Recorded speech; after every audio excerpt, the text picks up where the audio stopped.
काय डेमॉन्स्ट्रेशन दाखवलं होतं, काय संकल्पना आहे तुमचं आज पूर परिस्थितीवर काय कसं नियोजन झालं? आपण बघितलं असेल की आणि आपण ऐकलं पण असेल की चांगलं काम होण्यासाठी एक चांगला विचार यावा लागतो आणि हा एक आपल्याकडे येणारी पूर परिस्थिती कंट्रोल करण्यासाठी म्हणून गेले 10-12 वर्षाचा माझा अनुभव आणि अभ्यास यातनं मी एक डेमॉन्स्ट्रेशन तयार केलेलं आणि इथे काही लोकांना माहीत होतं. आपले इथले लोकप्रतिनिधी राजन नाईक आमदार साहेब त्यांना हे माहीत होतं माझ्याकडेचं डेमॉन्स्ट्रेशन आहे, मी त्यांच्याशी एकदा बोलवलेलं म्हणून त्यांनी आता परवाची ती फ्लडच्या बाबतीमध्ये अभ्यास करण्यासाठी एक कमिटी आलेली. त्यावेळेला मला विचारलं की नाना तुमच्याकडे असा कुठला अभ्यास आहे ते त्यांना दाखवू शकतात का? मी हो दाखवतो, ते काही सिक्रेट नाही आहे, इट इज व्हेरी ओपन आणि ते लोकांचे उपयोगी आहे. म्हणून त्यांना ते आम्ही डेमॉन्स्ट्रेशन दाखवलं. त्यावेळेला त्या अधिकाऱ्यांनी सांगितलं की बाबा आम्हाला एवढी डिटेल माहिती नव्हती आली, आता आलेली आहे माहिती. आणि सर्वात महत्त्वाचं मला एक असं माहीत होतं साधारण 89मध्ये मी स्वतःच्या मशीननी आपल्या विरारचा जी सायन्स गार्डन आहे तिथला जो नाळा आहे तो तिथून तो थेट तुसखाडी पण मी खणलेला आणि त्यावेळेला जनार्दन घरत जे त्यावेळेला जिल्हा परिषद अध्यक्ष होते त्यांनी मला खूप मदत केलेली आणि त्या अनुभवानं या खाड्या कशा रुंद होऊ शकतात आणि कशा खोल होऊ शकतात याच्या माझ्याकडे माहिती होती आणि म्हणून ती मी डेमॉन्स्ट्रेशन तयार केलेलं होतं आणि डेमॉन्स्ट्रेशन त्यांना दाखवलं. त्यांनाही ते पसंत पडलं कारण मला ह्या वसई तालुक्याचे 4 पूर्व पश्चिम दक्षिण उत्तर कुठे काय आहे ते सगळं माहीत होतं.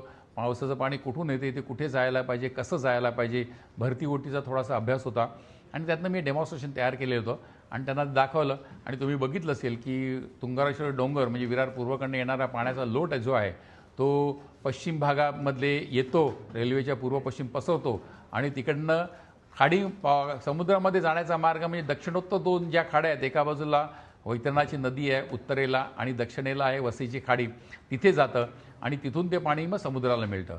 आणि म्हणून ह्या जो 2 मोठी खाडी आहे त्याला पहिला उत्तरेकडनं येणारी खाडी आहे तिला सोपारा खाडी म्हणायची आणि दक्षिणेकडनं येणारी वैतरणा नदीकडनं येणारी खाडी आहे तिला तूस खाडी म्हणायची. या खाड्या पूर्वी खूप रुंद होत्या, कालांतराने हळूहळू छोट्या छोट्या झाल्या. म्हणजे माझ्या माहितीप्रमाणे विरारच्या पश्चिमेला जे आता सायन्स गार्डन आहे तिकडे मोठं एक बंदर होतं. म्हणजे मी ऐकिवात होतो की प्रदीप तेंडुलकर जे आहेत त्यांच्या आजोबांची मोठी गलपतं म्हणजे ते कौलाचे मोठे व्यापारी होते तिकडे यायचे. एवढं मोठं बंदर देतो आणि एवढी मोठी खाडी होती, पण कालांतराने ती खाडी बुंजत गेली आणि बुंजत गेल्यामुळे पाण्याचा येण्या जाण्याचा पावसाळी पाण्याचा आणि निचरा होण्याचा प्रवाह तो कमी होता आणि म्हणून वॉटर लॉगिंग होते. हा एक भाग आहे.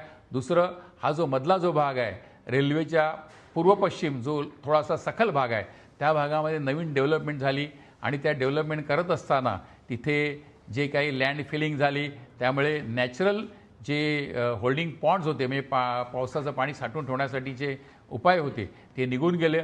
पण त्याला सिडकोनी प्लानमध्ये दाखवणारे होल्डिंग पॉन्ड जे होते ते बनवलेले नाही आहेत, ते बनवायला पाहिजेत, त्याची संख्या वाढवायला पाहिजेत आणि नाळे रुंद करायला पाहिजेत. वसईतनं पश्चिमेकडे जाण्यासाठी पण एक सोर्स तयार होऊ शकतो निर्मळच्या तलावाजेकडनं, तो डेव्हलप करायला पाहिजे. दक्षिणोत्तर आणि पश्चिम अशा तिन्ही ठिकाणून जर का पाणी निघालं प्रॉपर होल्डिंग पॉन्ड साधारण एक 10 ते 12 होल्डिंग पॉन्ड आम्ही आमच्या टीमनी सजेस्ट केलं ते जर झाले आणि ते सगळ्या होल्डिंग पॉन्डची जागा जी आहे सार्वजनिक जागा आहे, सरकारी जागा आहे, मिठागराची जागा आहे, महाराष्ट्र शासन किंवा केंद्र शासनाची जागा आहे, त्यामुळे स्थानिक लोकांना त्याचा काही कुठल्याही प्रकारचा त्रास होणार नाही. आणि हे करत असताना प्रॉपर स्टडी करणारी जशी IIT आहे किंवा नीरी आहे यांच्याकडनं अभ्यास करून घेऊन पुढच्या वर्षभरामधनं ह्या खाड्या रुंद करताना मोठ्या करत असताना होल्डिंग पॉन्ड करत असताना तिकडचे जे मॅनग्रोव्ज आहेत त्या शिफ्ट करण्यासाठी हायकोर्टाची परमिशन लागेल, एन्व्हायरमेंट डिपार्टमेंटची परमिशन लागेल, ती घ्यायला पाहिजे. वर्षभराचं काम आहे. कोणी नेटाने हे काम करायचं ठरवलं तर नक्की होईल. इच्छाशक्ती चांगली पाहिजे आणि शासनाकडनं पाठपुरावा पाहिजे, पाठबळ पाहिजे, तर हे काम होईल. कारण काय ही खाडी रुंद करायची आहे. आताची जी खाडी आहे ती दोन्ही तोंडाला 40, 42, 45 मीटर आहे. ती खाडी खरं म्हणजे 150 मीटरपेक्षा जास्त मोठी असली आणि आता आहे त्याच्यापेक्षा डबल टिबल जर खोल असली तर या खाडीतनं पावसाळी पाण्याचा निचरा हा फास्ट होऊन हे पाणी निघू शकतं आणि वॉटर लॉगिंग आहे हे कमी होऊ शकतं. याला मोठ्या प्रमाणात खर्च आहे, तो खर्च कसा काढायचा? माझ्या तुमच्या डोक्यात जे प्रश्न आहेत ते माझ्या डोक्याचे प्रश्न येतात की बाबा एवढ्या मोठ्या प्रमाणामध्ये जर का खाड्या मोठ्या केल्या तर त्याचा गाळ कुठे नेऊन टाकायचा, याच्यासाठी खर्च करायचा आहे, तो खर्च कोणी करायचा? हे खर्च करण्यासाठी खूप चांगले सोर्सेस आहेत आपल्याकडे. जसं वॉटर सोर्स डेव्हलपमेंट चार्ज महानगरपालिकेने लावलेलं आहे तसं फ्लड वॉटर मिटिगेशन चार्जेस पण आपण देऊ शकतो. नवीन येणाऱ्या डेव्हलपरकडनं नवीन प्लान सँक्शन करत असताना वॉटर सोर्स म्हणजे वॉटर सोर्स डेव्हलपमेंट चार्जच्या धर्तीवरच फ्लड मिटिगेशन चार्जेस जर आपण तयार केले आणि त्यातनं उत्पन्नाचा स्रोत तयार करू शकतो. महाराष्ट्र शासनाकडनं केंद्र शासनाकडनं याला अनुदान लोन मिळू शकते. MMRDकडनं पैसे मिळू शकतात. गोगटे सॉल्टची जी 1500 एकर जमीन आहे त्या जमिनीमध्ये काही भागामध्ये होल्डिंग पॉइंट, काही भागामध्ये IT पार्क बनवून त्यातनं उत्पादन MMRD घेतले आणि ते MMRDकडनं आपण पैसे घेऊ शकतो. आणि अशा रीतीने जे काही आपण करणार आहोत ते पुढच्या 5-7 वर्षामध्ये आपण केलं तर याला खर्च जो आहे आम्ही एक अंदाज काढलेला साधारण 4-5 हजार करोड रुपये खर्च येणार, जास्त खर्च नाही आहे.